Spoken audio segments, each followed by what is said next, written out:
तू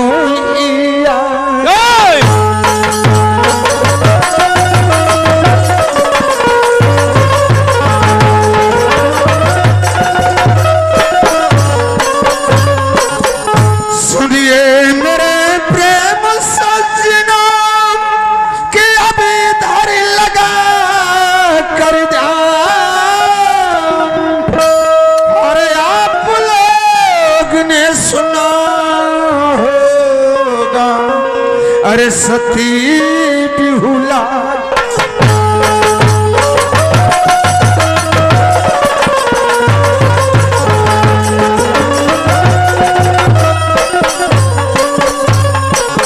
अरे आप लोग ने सुना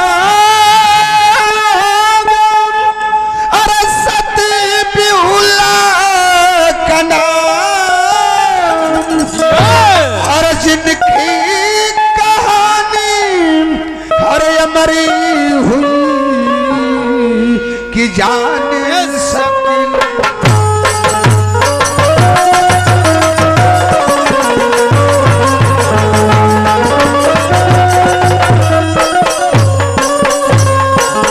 ये करुणा भरे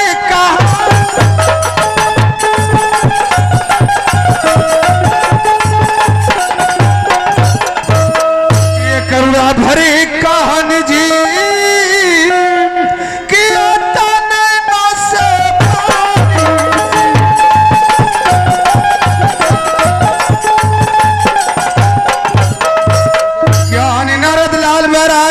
को देना अरे कहते फुलचंद मालिक सचिन हो खेल दे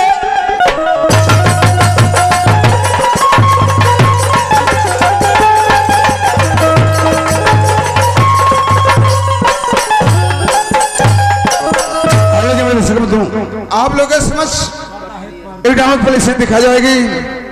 महाराज ईद का दरबार लगा रहता है और वहां मंदिर जी आते हैं, क्या बातें चलती हैं इसी सामने पैसे जो टूटे होगी मैं क्षमा चाहूंगा।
मैं इंद्र पुकार रहा हूं, तुम महल में हमारे प्रवेश करो। आओ देवगढ़। महाराज की जय हो। जय हो। कहे महाराज, देखो आज इस रात दरबार में हमें आप किसने पुकारे? मैं आपको इसलिए पुकारा हूं कि कोई नाच गाने का प्रबंध किया जाए। क्या महाराज? हाँ, ये तो बड़ी खुशी की बात है। जाओ नाचने वाली को बुला लाओ। रंभा परी को लाना। रंभा परी? हाँ। अभी जा रहा हूं।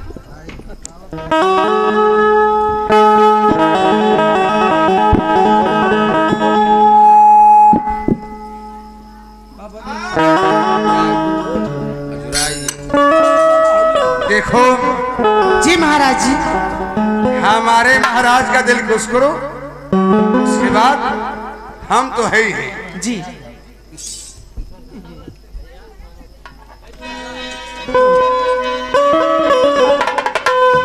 हेलो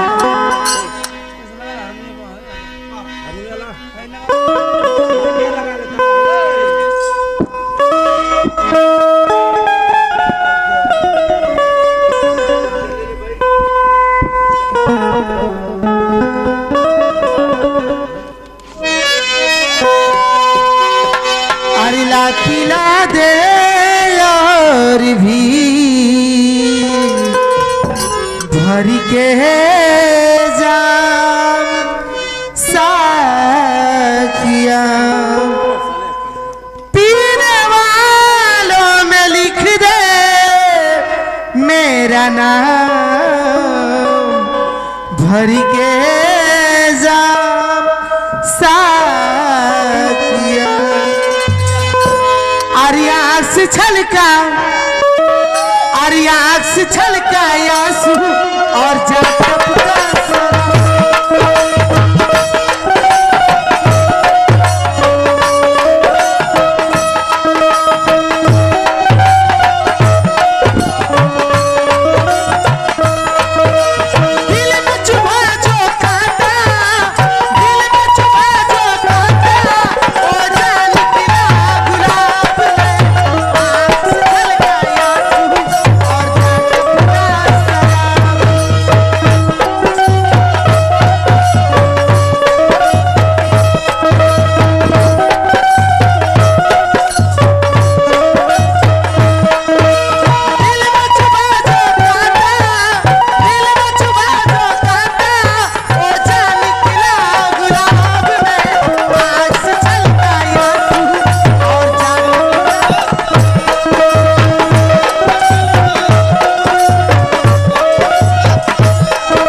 अमृत का घड़ा पी करके और तू नशा में हो जा रहा है। इंद्रासन में जानते हो अमृत का घड़ा चलता है।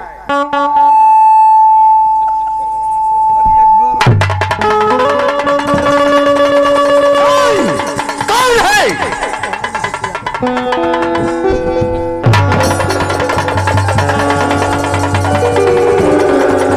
अरे महाराज देव, ये हमारे इंद्रासन को कौन जगमगा रहा है? लगता है कोई तपस्या कर रहा है और हमारे इंद्रासन को छीनना चाहता है। महाराज पता लगाओ आखिर ये कौन जग कर रहा है? अभी जा रहा हूं। हमारे इंद्रासन को छीनना चाहता है।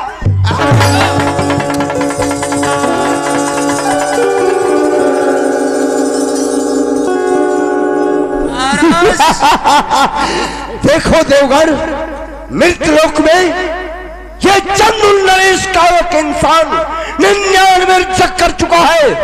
अगर 100वां जग पूरा किया तो मेरा इंद्रासन छीन लेगा।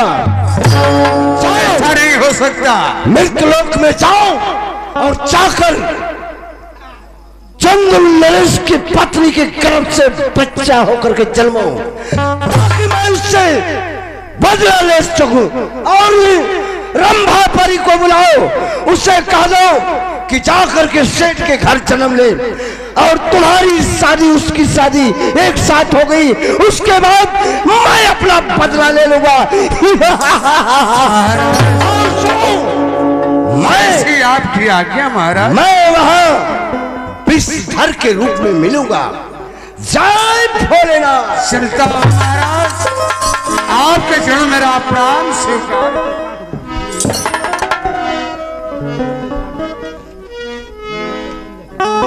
अरे कवन जाली बबुनी, अरे कवन जाली बबुनी, अरे होते भी नसार हो।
के सीन देखिए। महाराज चंदू नरेश अपने राज दरबार में बैठे होते हैं और मंत्री द्वारपाल को बुला करके क्या वार्तालाप करते हैं, क्या बात करते हैं। अब ये सीन आप लोग पर्दे पर देखेंगे। फिल्म चालू, कहानी शुरू। शांति बनौले रहे लोग, आप ये पार्टी से भरपूर आनंद ला। लेकिन गीत लगल मार साहब, अरे रतिया मोर बलबुआ कैला बल चोरी रे, अझुलनिया दिहला तोरी न नदी। रतिया मोर बलबुआ कैला बल चोरी रे, अझुलनिया दिहला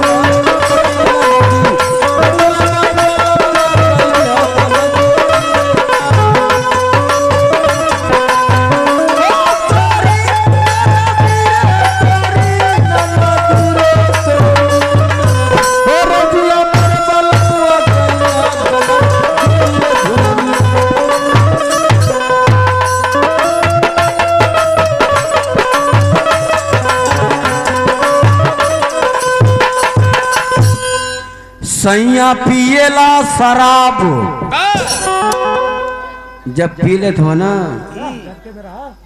उल्टा बोलत हो, गरियावत हो, चलत हो तरह के बुझाता कि हथवा गोड़ा में फालिश मार देले। पी लेत हो मार साहब, कहना है ए तेरे बहन की, तेरे बहन माइक, तेरे बहन की चलत हो तरह तो बुझा था गोड़ा फालिश मार दे। जहाँ खड़ा होता हूँ तो स्प्रिंग पर नाचत हूँ, एक नंबर लग गल। अगर कहीं उनके अपन चैन खोलत हूँ अब उन्हें का चैन उनके मिलता ना, 5 मिनट ले चैन खोलना, चैन ना मिलल अब वही में शुरू कर देता हूँ। बुझल कि हमारे चैन खोली गए, चैन खुलल ना हम शुरू कर देता हूँ। जींस का पैंट है, दोनों ओर से नारी बहत है, पूरा सोखत है। आगे बढ़ा समझते देखने के बाद बुझाता कि पीछे से हग्गिस पहन ले, हमें सोख के लटक जाता।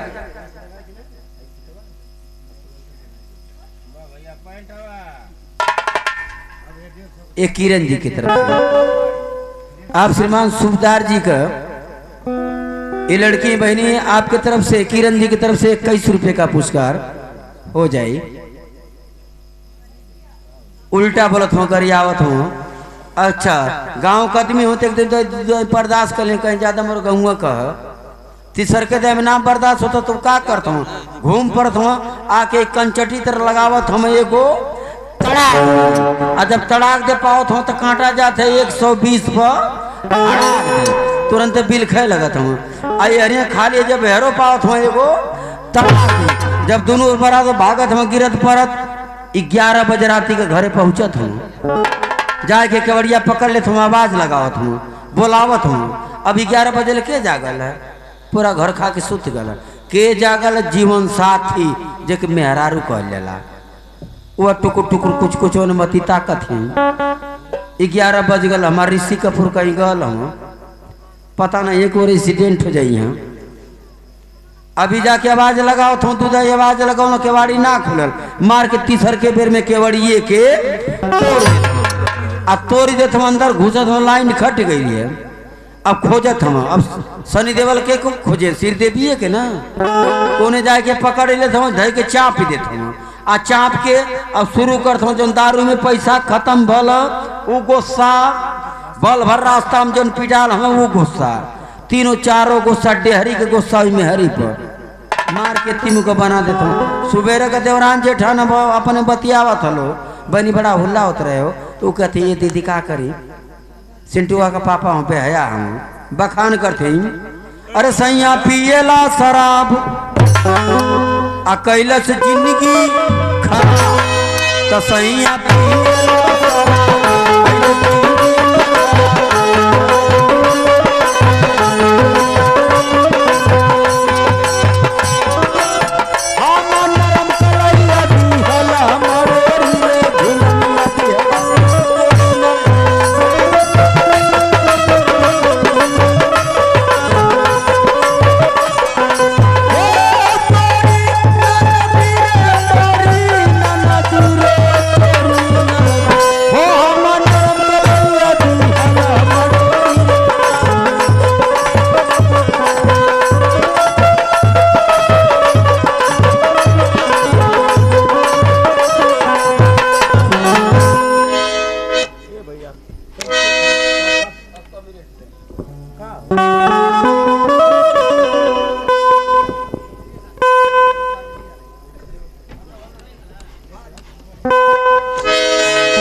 सरकार की जय हो। द्वारपाल जी महाराज। मैं तुमसे कितनी बार कह चुका हूं कि जब हीरा दरबार में आया करो तो कहा करो कि महाराज की जय हो।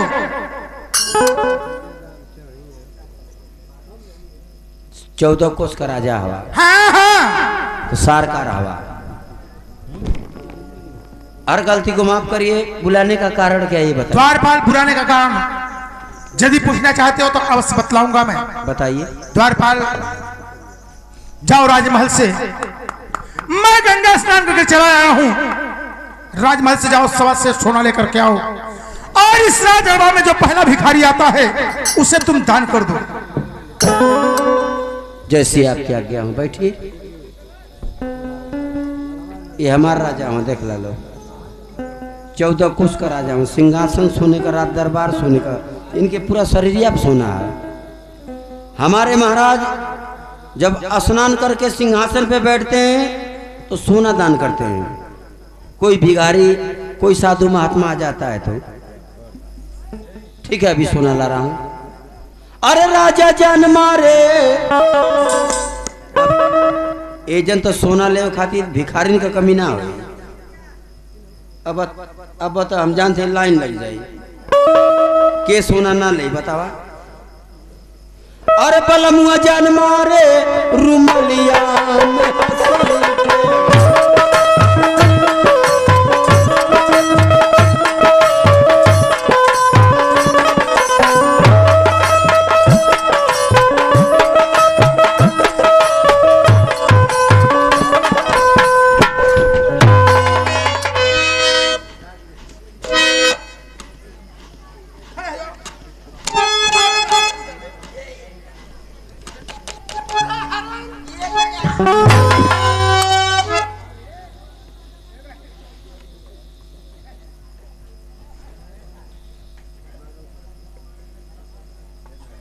उल्टा लाला ना ओके सही करते रहनी।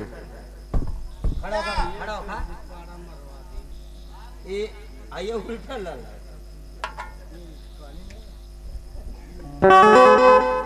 अरे बलमुआ जान मारे रुमलिया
रची बनवला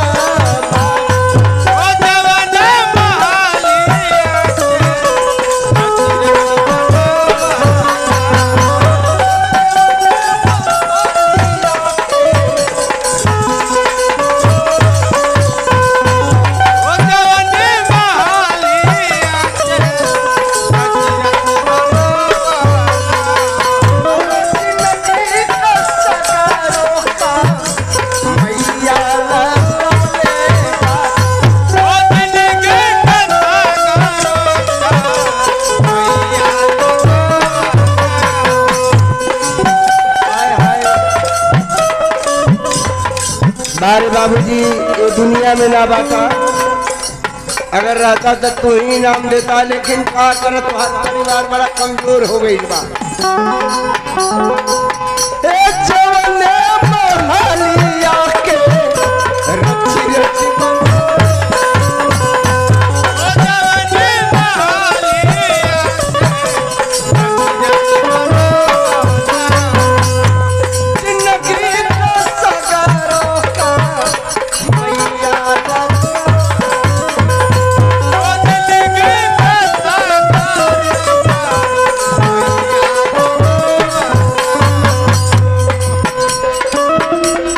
आज देखा ये दुनिया में बाबूजी ना बारे जेवने खटिया पर बाबूजी सुतत रहना वहां से उतार के कहाँ गए बारे खटिया छोड़ी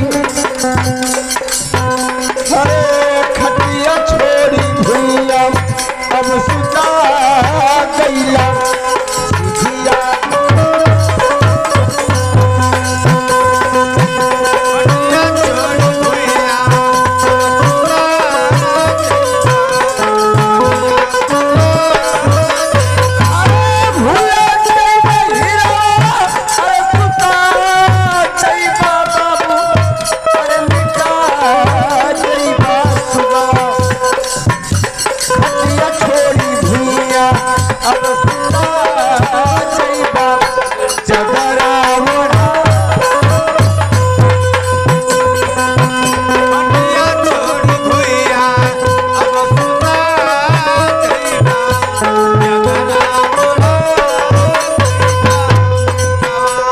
मरने के बाद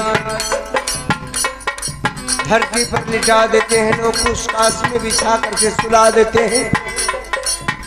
और घर गांव के लोग करते क्या है, सब कोई बोली हीरा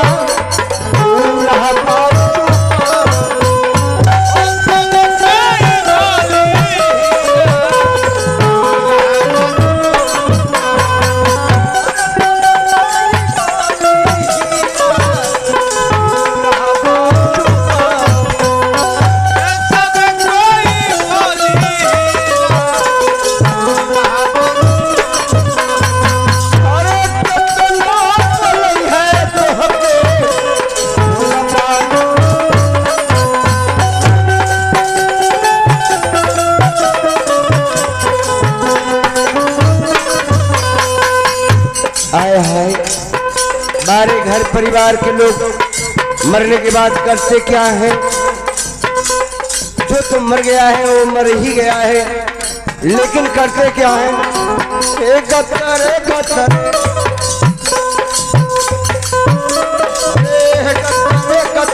रसरी से बंधा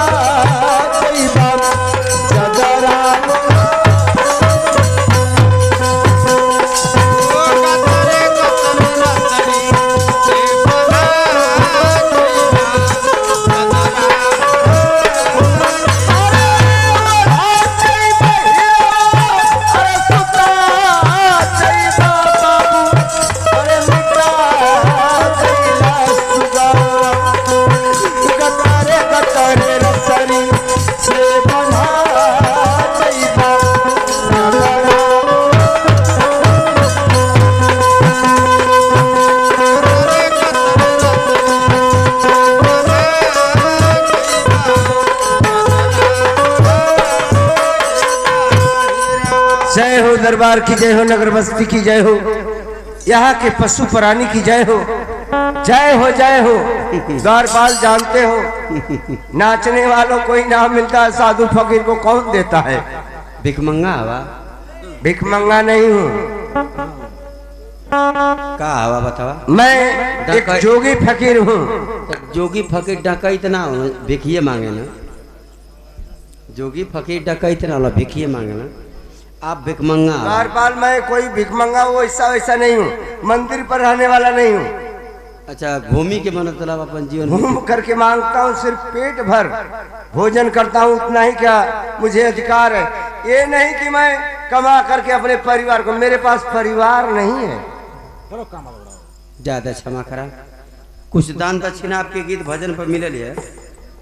क्या दान दक्षिणा मिला है? हाँ, लेकिन जे दिहल कहल कि बाबा बड़ा सुंदर भजन गौना है, एक ठेर भजन बाबा से सुनवा दिया। कैसी भजन? वो कहल लो कि कह दिया भजन वह गावे के बाबा के कि हमहन के गन्ना करस बाबा की ढूंढी में जाता कि ना। अरे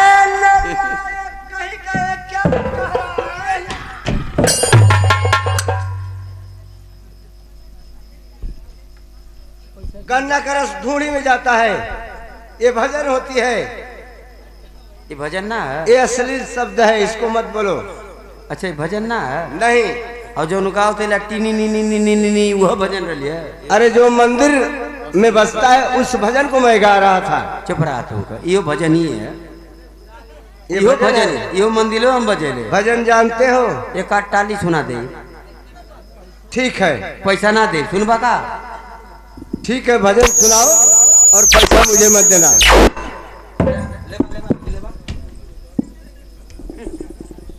सुना भजन। सुनाओ।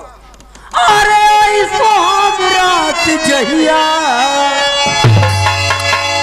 अरे चरर मर करे चरपैया, और दिल मुरुकाई कहिया ये बाला,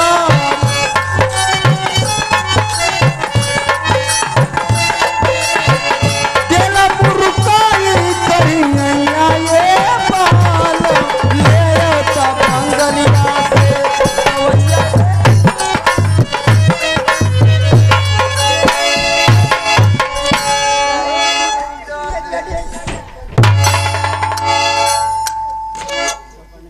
ये भजन है, मंदिर में बजता है। ले उता बंगलिया से दवैया। ये भजन ना है? ये कहाँ का गीत गा रहे हो? ये भजन नहीं है। अरे जो 4 बजे भोर में बजती है वो भजन गाओ। 4 बजे भोरे में कहाँ बजे? मंदिर भजन बजेले? तो तू के बताओ कि इसमें राम नाम का नाम होता है। तू ये तुहार गलती है, हमार गलती ना। तू के बताओ कि मुझे मंदिर में की भजन सुनाओ, तो हम बंटी बबली जा मिल लो जो भजन रही है। कहाँ बंटी बबली मिलती है? हाँ, अब मंदिर में का भजन सुना सुनाओ। जो 4 बजे भोरे में बजेले। ये भजन के तू बा महाराज याद करिया, ये जहाँ जेबा ये तोरे काम का बात है। अच्छी भजन रहेगी तो याद कर लूंगा। याद कराओ, 1 नवंबर का। अरे 1 नवंबर का नहीं, 1 नंबर का। 1 नंबर का। अरे रहुए सुहाग रतिया और मरुआ भी पर कोस राजा पहिले दिए।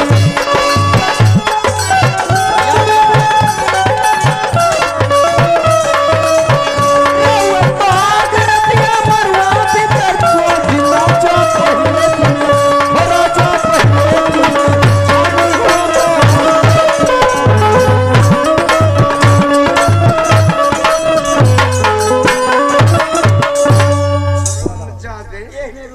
ये भजन है।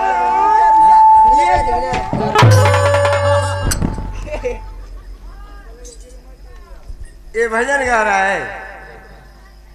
फाड़ दे हुए हमार पेटीकोट हरम जादे, ये भजन है। 4 बजे भोर में हाँ, यह भजन बजेले और कह रहे हो कि याद कर लेना। अरे याद कर लूंगा तो क्या इनाम मिलेगा? इनाम जो द्वारे पे जाके भजन के गई बा, इतनी तोर सेवा हुई ना, कबू सेवा ना पड़ी। सेवा? हाँ, कैसी सेवा बेटा? कैसी? ए बताओ, इतनी सेवा हुई जो ने द्वारे पे जाके गई बा तब ले जान तो का होई भजन के जहां शुरू कइला अरे मरुआ भीतर चोट राजा पहले दिन तब ले 10 गो लाठी बहरे आ जाए। क्या 10 लाठी बहरे? किस लिए? तुअर सेवा करे खातिर। मेरा सेवा करने की? अच्छा। और फर्द हुआ मोर राजा पहले देखो लठिया पे गिरी। अच्छा मेरे ऊपर? हाँ कटवा 150 बजाई धड़ाक देनी तुहार आ दूसर की जहाँ गिरल जतनी मगल छोड़ देबा तीसर की लाठी गिरल जहाँ तक खड़ंजा पकड़वा चौथकी में रफ्तार बना लेबा अब पचून देला कूटी। कैसे उपस्थित भइला ई बताओ आप। देखो मैं बता रहा हूँ। अरे सुन बात तू सुन बात एक बार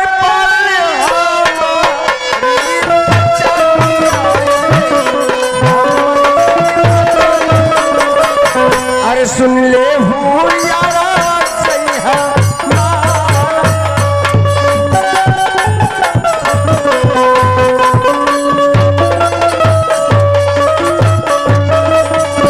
अरे लगल बाटे भूखिया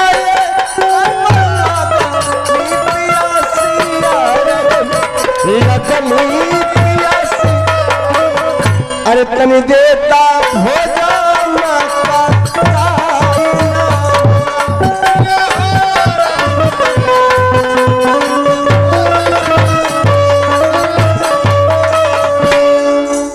आय दान दक्षिणा पर पहले ला क्या मुझे मिला था? तौर का तुझे मिला था ना भिख मंगा तू हो तो के मिले हमारे पास जेब नहीं है। हाँ तो हमारे पास हाथ गोड़ हो चला के हम खाइला। अच्छा तोर मती भीख ना मिले आवा। और दूसरी बात रह गई है तो के भूख प्यास लगल है तो एजन देखा यहाँ होटल ना है कि तो के भोजन मिली समय से खाना बनेला और समय से खा ले लेला बनकर। यहाँ खाना होने की कोई व्यवस्था नहीं महाराज। इस रात दरबार में आप उपस्थित हैं। हमारे महाराज स्नान करके एक सिंहासन पर बैठते हैं और 1.25 किलो सोना दान करते हैं। क्या 1.25 सेर सोना दान करते हैं? इनका नाम क्या है? चंदू नरेश। बहुत सही जगह पर पहुंचा तो इसी चंदू नरेश का तो मुझे इंतजार था। देखता हूं कैसे मेरा इंद्रासन छिनता है और इसकी धज्जियां नहीं उड़ाया तो मेरा नाम विषधर पंडित नहीं। अरे सोच रहा हूं कि भोजन के बदले सोना चांदी 1.25 सेर सोना खाने को मिला है। इसे बेच करके अमीर हो जाऊंगा यही सोच रहा हूँ। 2-3 पूत और खत्म हो जाएगा। ठीक है बच्चा आज के बाद तो के भीख ना मांगे। ठीक है तो जाओ राजा से कह दो कि अपने हाथों से मेरे झोलिया में दान कर दे। लेबा 1.25 किलो सोनवा। हाँ कहो राजा से। कहे वाली बात ना तो के 1.25 किलो सोना दान लेवे के तला और लेके जा। दान फल मैं तेरे हाथों से दान नहीं ले सकता। ये कहा है हमारा हाथ प्लास्टिक का? प्लास्टिक का हो चाहे स्टील का हो इससे मतलब नहीं। मैं सुना हूं कि चंदू नरेश अपने हाथों से गंगा स्नान करके आता है और प्रतिदिन 1.25 सेर सोना दान करता है तो मैं उसी के हाथे दान लूंगा, अन्यथा किसी और के हाथों दान नहीं ले सकता। बाबा प्लास्टिक और फाइबर से ना मतलब ये हमारे महाराज स्नान करके सिंहासन पे बैठते हैं और इनके आदेश अनुसार के साथ ये 1.25 किलो सोना दान मैं अपने हाथों से करता हूँ। जानते हो जो दान करता है वो दानी कहलाता है और जो दान नहीं करता है भरपेट भोजन करके और अपना सिंहासन समझता है, जानते हो उससे बड़ा बदतर भिखारी कोई नहीं रहता है। जानते हो तुम सोना दान करते हो तो इस सोना का दान का प्राप्ति तुझे मिलती है। बाबा कहो। हमारे हाथ से ना दान ले बाता नहीं लेकिन चला ज्यादा एकर प्राप्ति हमके हो रही। हाँ हाँ तो सोना उनके हाथ से ले ला तू, लेकिन ये बात की जानते हो जो सोना लेता है दान करता है वो बहुत बड़ा अमीर होता है और उसके सर पे बाल नहीं रहता है। हाँ तो बाबा सही है ये ना, तो तुम अमीर हो गए हो। सही कला बाबा, ज्यादा क्षमा करा, ये बात महाराज से बताइए मत। क्यों? सोना उनके हाथ से लेके जा, जाओ अपने महाराज से कह दो कि जोगीराज को सोना दान करें। महाराज कहो दरबार, एक महात्मा इस रात दरबार में उपस्थित है और आपके हाथों से सोना दान लेना चाहते हैं। कह रहे हैं कि मैं भिखारियों के हाथ से दान नहीं लेता हूँ। दरबारियों कहा? अच्छा दरबारी, जी जी लीजिए महाराज सोना। धन्य है मुनिवर, जो आज आपने मेरा ज्ञान का पर्दा ही खोल दिया। लाओ द्वारपाल। इनके ज्ञान का पर्दा खोलना, तोरे कान का पर्दा खोलना। एक कान का पर्दा क्या होता है? अरे सुन बात तू सुन बाए राजन,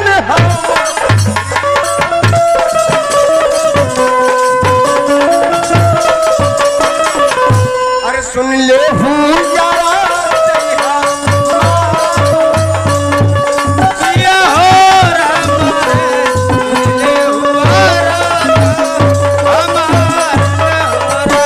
अरे सवा से रसोई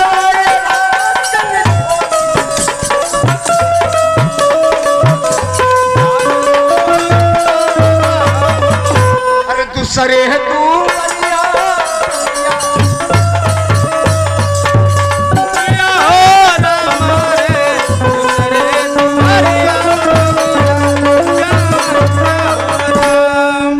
राजन।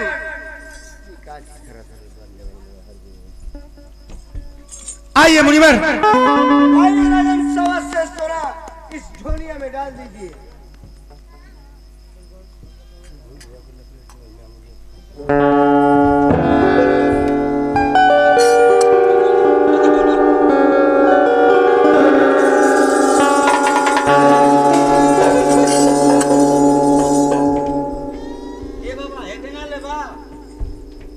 नहीं बच्चा, जो दान लेना चाहिए वो ले लिया हूँ। मैंने सोनवा ले ला, चांदी का है ना लेबा। उससे क्या मतलब? केथुआ में खा ला। मैं अपने पास लिया हूँ, इस तुमड़ी में खा लेता हूँ। हाँ जानते, आज तुमड़िया फूट जेते मक्के में खैबा, कहीं भी खा सकता हूँ। हम जानते गाड़ा खोद के खात होगा। हाँ। महाराज, क्या आप ये सवा से सोना प्रतिदिन दान करते हैं? हाँ मुनिवर, यह सवा से सोना मैं प्रतिदिन दान करता हूँ। तो राजन, आपके महलों में मैं प्रतिदिन आऊंगा और सवा से सोना मुझे ही दान करना। यह सबक कोई गारंटी नहीं है। यदि तुम समय से आओगे तो यह सवा से सोना दान मिल जाएगा। यदि समय से नहीं आओगे तो यह दान जो समय से आएगा उसी को मिलेगा। लेकिन राजन, मेरा इंतजार कर लेना।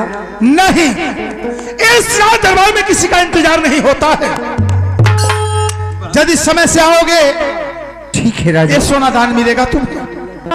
अरे भूलैला हरि का नमवा, अरे भूलैला हरि नमवा, अरे कौन मांगा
चलते हैं गंगा स्नान करने के लिए। बोतल में पानी भरे था। क्या बोतल में पानी भरे? किस लिए? पहले गंदा स्नान करवाना। अरे नालायक, मेरे राज दरबार में कौन सी एक चीज की कमी है जो तुम बोतल में पानी भरने की बात कर रहे हो? चलिए महाराज, चलो चलते। चलिए गंगा स्नान करिए।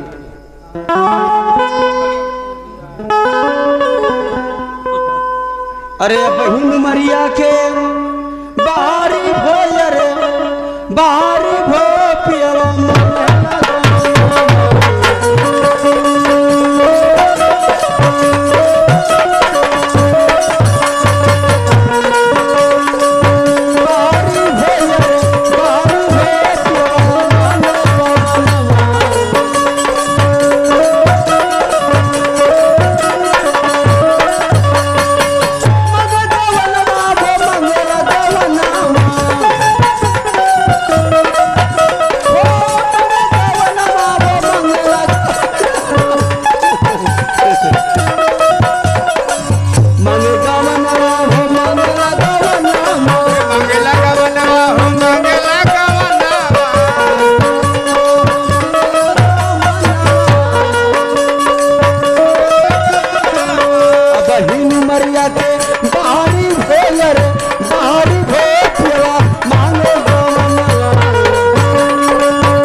छोला पे लगी हती यार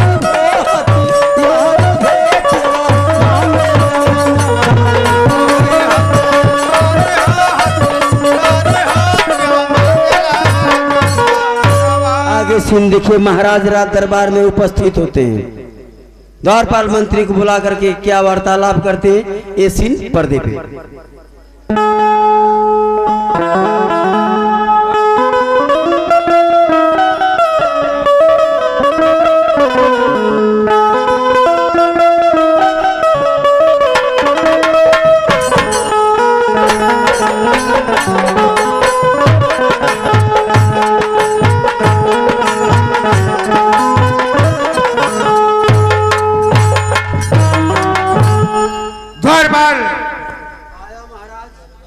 द्वारपाल जाओ राजमहल से सवा से सोना दान लेकर के आओ। जो पहला भिखारी आता है इस राज दरबार में उसे मैं दान करूंगा। बैठिए महाराज, बैठिए, अभी सोना लेकर आता हूँ।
हर नारद के हो हर मिल गली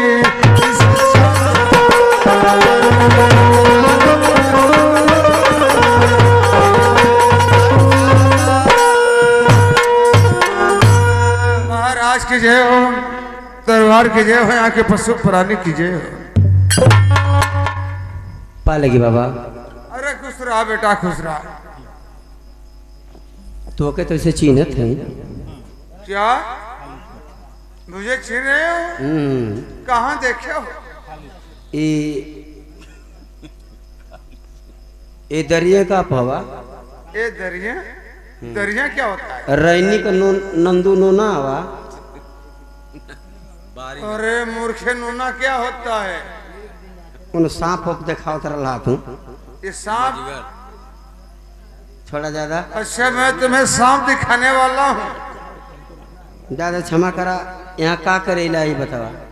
अरे बच्चा हमने सुना है क्या सवा से सुना प्रतिदिन दान होता है। हाँ महाराज एकदम सोना लेला। हाँ हाँ तो सोना लेला लेके जा, लेके एड्रेस स्कूल बदल दिया ठीक ना। क्यों? अब तू लेला पलाजू वलाजू सही रही। ये पलाजो क्या होता है? अब मैक्सी उक्सी मैक्सी क्या होता है? ये कुल ठीक रही। दुकान पर जेबा तो मिल जाई।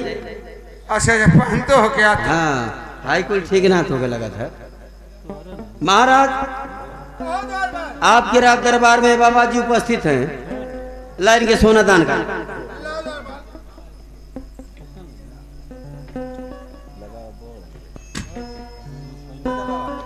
ये लीजिए मुनिवर। लाइए महाराज। महाराज ये सवा से सुना प्रतिदिन दान करते हैं।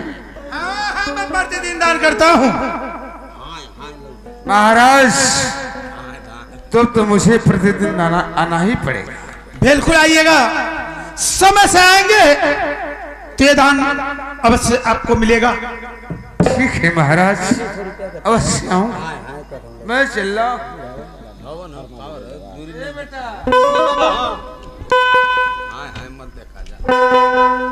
देख हम जाता नहीं, लेकिन इस सवा से सुना हमारा के मिले किस बेनू बा। हाँ जा तुम्हारी इच्छा। यहाँ तो डेली दान होता है महाराज। ये समझ रहा है भट्ठा। भट्ठा? हाँ जब अबा तब तो मीठा मिली। तेरे सोना दान होला। ठीक है बच्चा। हमारे महाराज का सूल है। हर नैया में नदिया डूब गई नदी। हर नदिया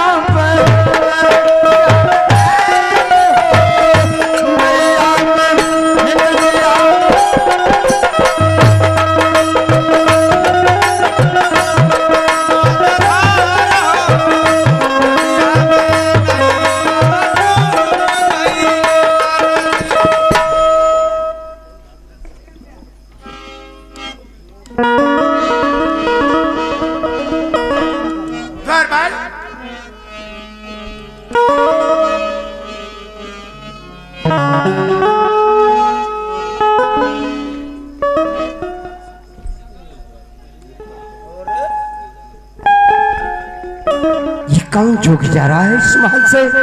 मैंने तो महाराज से कहा था कि मैं इस समय से आऊंगा और मुझे दान देना, लेकिन ये जोगी कौन जा रहा है? खैर कोई बात नहीं। लाइन लगी महाराज। हाँ दौड़ बार कोई बात नहीं। अरे सुन बात तू सुन बात, ये राजन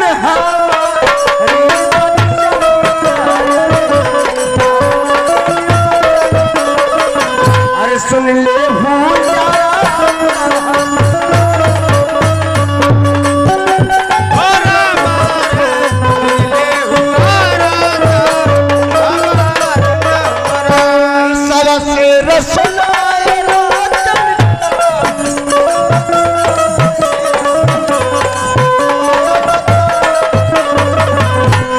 सरे तू मरिया भिखरिया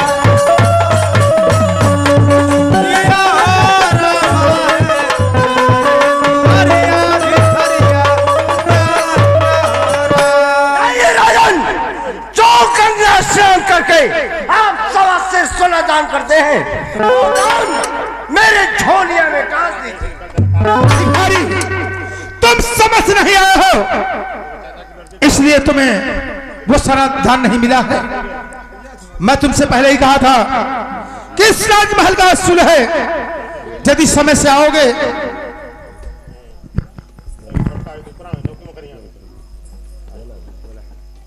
तो ये दान मिल जाएगा। अगर यदि तुम्हें सोना ही चाहिए तो मैं राजमहल से दूसरा सोना मंगवा रहा हूं। लेकिन मैं पूछ रहा हूं राजन, जो दान कल आप दिए वो दान कौन लेकर गया है? मैं बताया ना, ये जो अभी भिखारी गया है। हाँ हाँ। तो जाओ, अरे जाओ राजन, वो दान लाकर मुझे दान करो, ये अन्यथा अनर्थ हो जाएगा। भिखारी, दूसरा सोना चाहिए तो मैं तुम्हें दान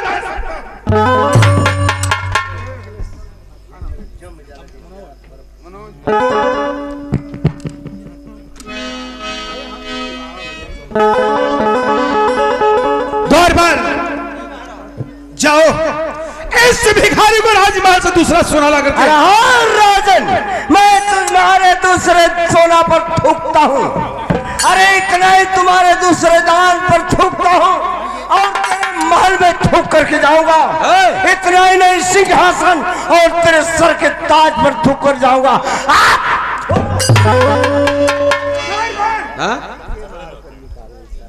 इस भिखारी को मैं पहचानता हूं, शायद तुम दरबार नहीं पहचान पा रहे हो। ये मोहिनी पुत्री ब्राह्मण बिसहरिया है। दरबार इस रात दरवाजे से ए बाबा, क्या है रे बच्चा? बाबा कहना मत, मैं किसी का बाबा नहीं। धक्का मारने के लिए कहा है।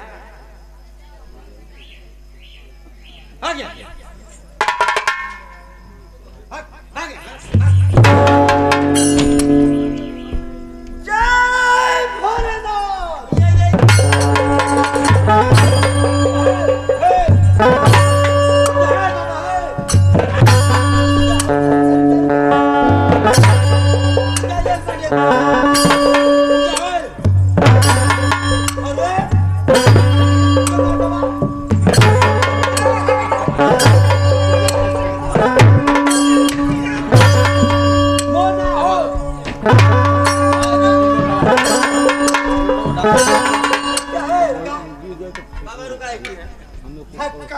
नहीं नहीं, एक मिनट बाबा, हर गलती के माफ का काम तो से बोलबा ना करो ना, बोला तो से बाबा तू जा। अच्छा मत जा, बोलबा ना कर। सुनो, जैसे मैं आया हूं वैसे चला जाऊंगा।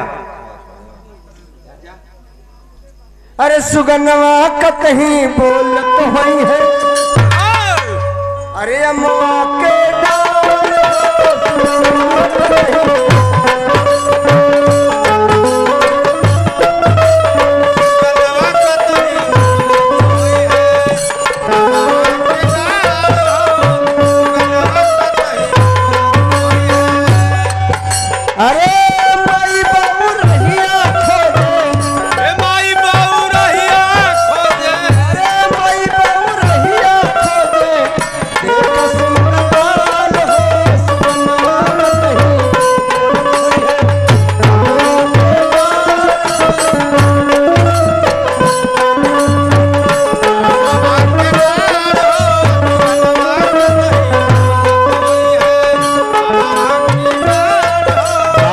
चल गई ना।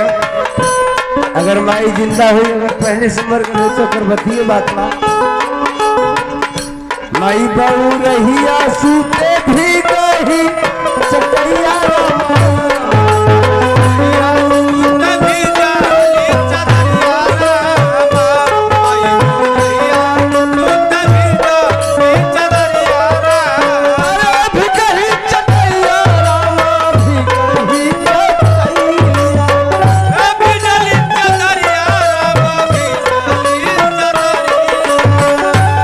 झोल सुता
सुंदर सुदनवा सुतले से जिया के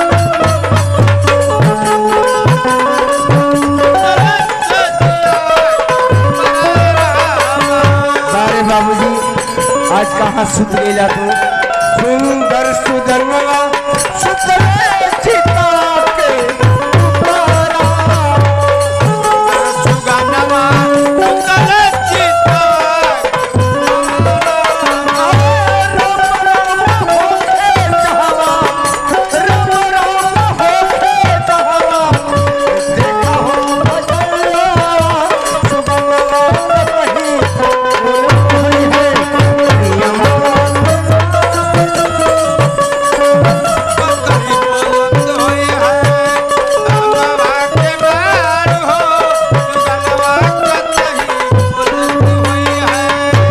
सुतला सुगनवा नाही मुखवा से बोले सुगनवा नहीं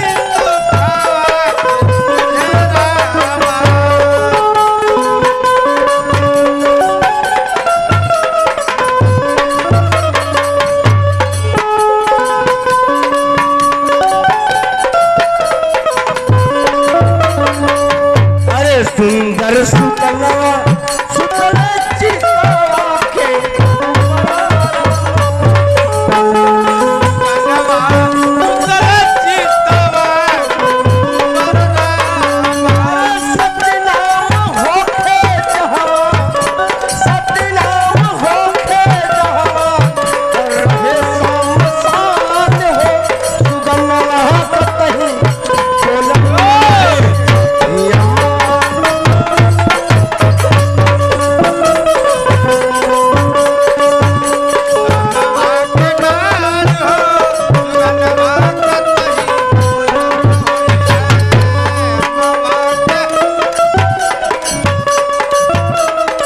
ये हमारे बड़े पिताजी केशव जी की तरफ से 101 रुपया का पुरस्कार माई बाबू रहिया खोजे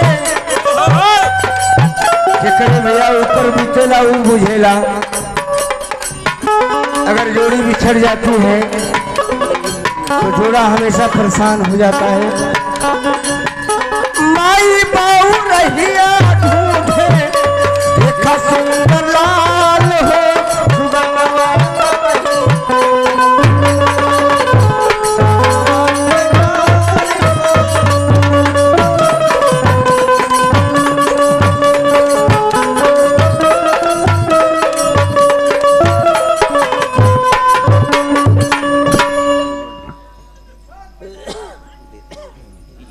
पिताजी आपकी मोबाइल मिल गई टेंशन मत लेना जख्मी जी गुरु गोरखनाथ का चेला है कहा उन्हें कि ढूंढ करके लाऊंगा कहीं भी रहेगी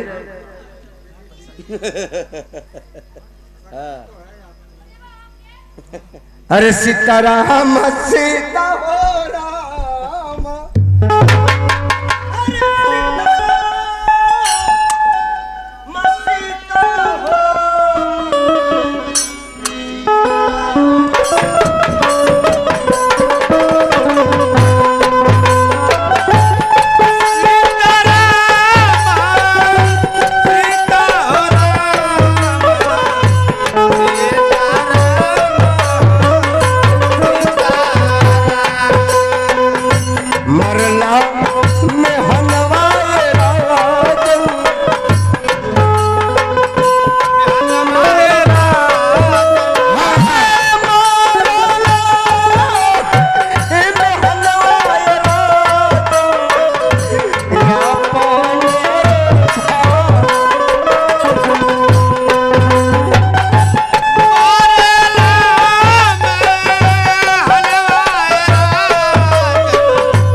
पुत्री कहा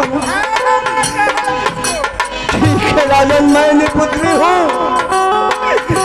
कब हूँ ना कबहू ना राजन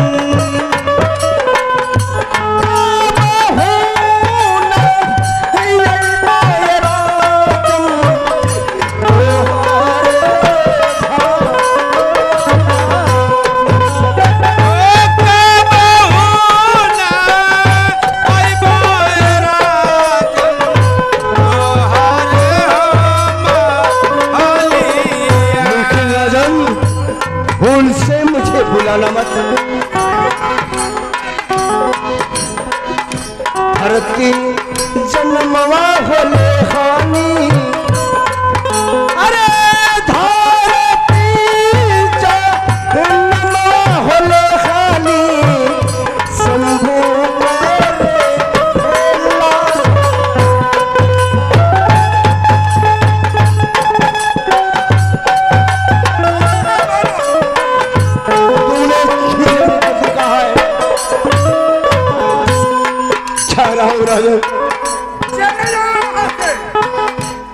गड़ल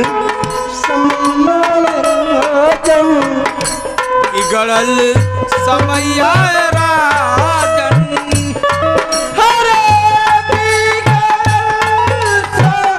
मैया राजन, मरना तो हमें गड़ल समैया राजन, मरला तू हमें खाना। धौरबल, अरे वो धौरबल, कहाँ चले जाते हो? बहुत मार जाके पीछे मरनी है। को इन पुत्री है? धौरबल, क्या तुम नहीं पहचानते हो इससे?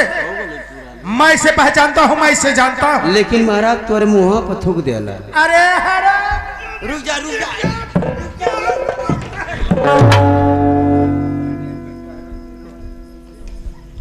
वो तुहरे मुँह पर थूकला, हमके कल रियावा था। वो तो संजोग कहा कि मोरे मुँह पे ना थूकला, लेकिन महाराज निपुत्री बनाओ तो के कला। हाँ धौरपाल, लेकिन गलती तुम्हारी, इसी बात का तो अफसोस है मुझे। गलती तुम्हारी है। तू ओके खुदे निपुत्री बनोला। धौरपाल, जानते नहीं हो तुम, यदि इस राज दरबार का रूल है तो मैं कभी रूल बदल नहीं सकता। वो तो हम जानत ही महाराज, पर ये आपको कहना चाहिए था कि महाराज आप इस रात दरबार से चले जाओ, नहीं सोना लेना है तो। धक्के मार के कह दिला वो ठीक रहा, लेकिन निपुत्री बनोला ये गलती कैला है। द्वारपाल, दान करना बंद करो। ज्यादा क्षमा करा, लेकिन काहे दान करता रहता है हमको बताइबा। क्या द्वारपाल, आज बड़ी फतेह की बात पूछे हो? क्या खे मालिक, इस समय से सोना आप क्यों दान करते हैं? बतावा। तो जानना चाहते तो अवश्य बतलाऊंगा तुझे। द्वारपाल, मैं 99 जग कर चुका हूं, 100वां की पारी है। 100वां जग जिस दिन कर लूंगा मैं, जिस दिन मेरा 100वां जग पूरा हो जाएगा, मैं इंद्र का इंद्रासन छीन लूंगा। तो अब तो ये जैसे अब जग ये कुल दान कल बंद होगा। हाँ हाँ, अभी 100वां जग थोड़ा पूरा ना हो। अब इंद्रासन का इंद्र का इंद्रासन ना पैबा, अपने इंद्रासन के देखा है। अरे न लगे, तू कैसे कह सकता है? अब निपुत्री बनाओ कल, अब ओकरे चक्कर में पड़ा। हर बात को खत्म करिए महाराज, चलते हैं हम रात दरबार में। हाँ द्वारपाल, चलो चलते हैं। द्वारपाल, रात दरबार में जाने से पहले चलो, आज मेरा मन कर रहा है शिकार खेलने के लिए। चलो चलते हैं जंगल में शिकार खेलने। अरे बाप हो, जंगल में ना जाइए। आखिर क्यों? बड़े बड़े जानवर, उनको बाघ शेर चीता मार के जनवा खा गए को। अरे हरामजादा, एक मिनट, मैं हूं ना तेरे साथ। बता हो जा, खड़ी रह। क्या कहा? अरे न लगे।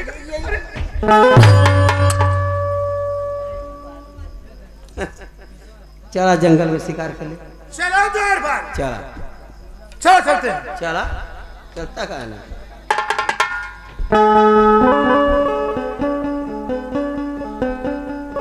आहा हा हा हा।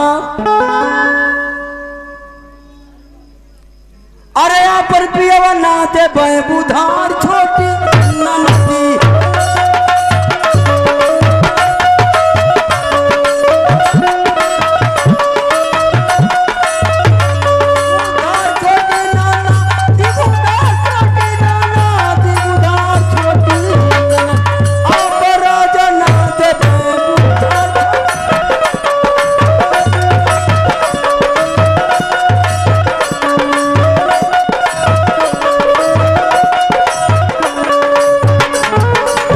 अपन पियवा ना देबे उधार छोटी ननदी इ ननद भौदाई में और तालाब होत रहे। ननदिया कहे कि मोर भैया हम अब भौजैया कहे कि मोर सैया हम। दोनों ठोरी अपने में लड़त रहनी सर। भौजैया कहला कि न तो अपने राजा जी के बहुत सेवा करी ना, अनारे का जूस मौसमी का जूस टाइम से आवे तो इनके भोजन मिले ना टाइम से तो कौन भोजन के होला, कौन भोजन देना इनके। अपने मोराजा जी के अरे दूध भात खियाइला और रोटिया पर भरल अचार छोटी नदी है, अचार छोटी नदी अरे पर राजा ना दे बुझार।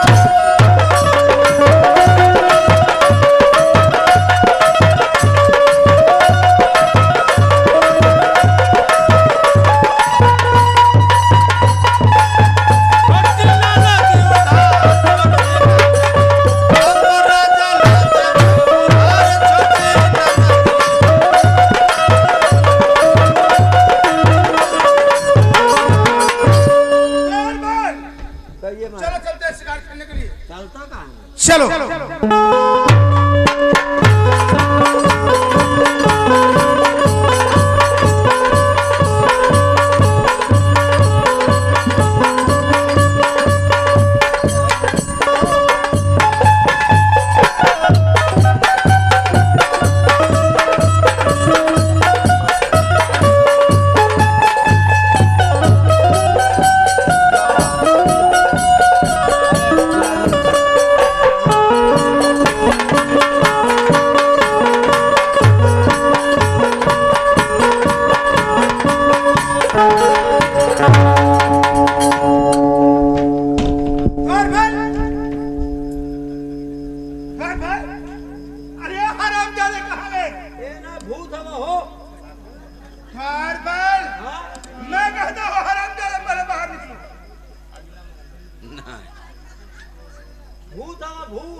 द्वारपाल शायद तुम जानते नहीं हो, वो ही निपुत्री ब्राह्मण बिसहरिया था।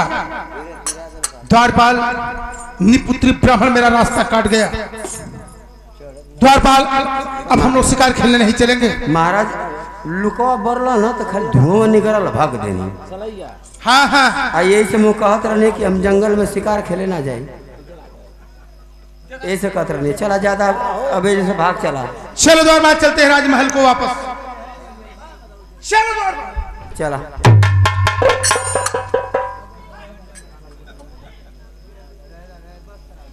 अरे पिया परदेश गइले तार लागल टोपिया में।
जान गए नहीं बाबा। हरामजादे तूने मुझे भूत कहा? नहीं भूत ना, तू हमारे मत आवा। एक जंगल में ना उतरले वो रजवा कहला भूत के। ज्यादा क्षमा कथा। उसने तो कहा है कि विषहर पंडित है। हाँ तो वो और तूने बहुत कहा। नहीं ना कहने भूत ना कहने हम तो उसे ठीक है, एक वादा करो। बोला जो मैं कहूंगा उसे तुझे मानना पड़ेगा, वरना जानते हो मैं अपने मुंह में क्या जहर लिया हूं। क्षमा करा, क्षमा करा, क्षमा करा। जौन आपका बात तो करब, लेकिन हरामजादे जिस जगह से मुझे भी छाड़ता है ना, मैं उसी जगह फिर भी छाड़ दूंगा। तो नहीं ज्यादा तेरे वर्दिया में अगर आग नहीं लगा तो मेरा नाम विषधर पंडित नहीं। आप जौन कहा बात तो करब। क्षमा जाओ, हम जाओ जाइए जाओ, लेकिन वादा मालूम है ना, जब वक्त आएगा तो मांग लूंगा। ठीक है महाराज, बाबा जैसी आपकी आज्ञा हो चलता हूँ। जाओ बच्चा, जय भोलेनाथ। अरे हरामजादे, तूने मुझे गाली दिया। क्या करी बोली है? मुझे नहीं बाबा, तो के ना करी बाबा, हम तो के करी आई कोनो सवाल ना पर बाबा हवा महात्मा हवा और तू भगवान हवा। रुक जा, हमके चाहता था जा सकते हो। जय भोलेनाथ। फिर मुझे गाली दिया। तू अके ना करिया था हो? किसको गाली दिया है? रजवा के करिया होता राजा को गाली दिया है। जाओ, हमके छोड़ के भाग गल। जा सकते हो। हाँ जा।